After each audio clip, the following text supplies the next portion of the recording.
হবিগঞ্জ শহরের কোয়াই নদীর উপরে নির্মিত মাসুলিয়া ব্রিজের উপরে একাধিক কলেমা লেখা সাদা পতাকা উঠছে। আপনারা দেখছেন, এর মধ্যে আবার দূরে একটি বাংলাদেশের পতাকাও আছে। হঠাৎ কে বা কারা এই পতাকা উড়িয়েছেন, উদ্দেশ্য কি, এইগুলা আমাদের জানা সম্ভব হয়নি, কারণ কে লাগিয়েছে আশেপাশের অনেকের সাথে কথা বলছি, তারা বলতে পারেন নাই।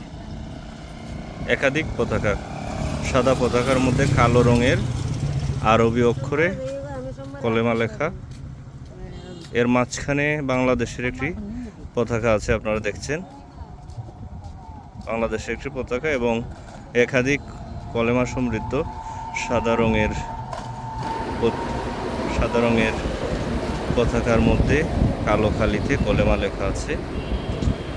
এ বিষয়ে আমার ব্যক্তিগত মতামত, যদি ধর্ম প্রচারের জন্য সাদা পতাকা উড়ানো হয়, এটা দোষের কিছু নয়।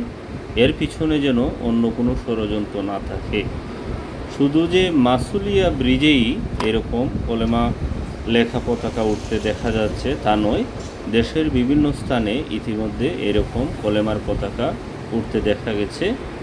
বিষয়টি বিভিন্ন গণমাধ্যমের মাধ্যমে আমরা দেখেছি।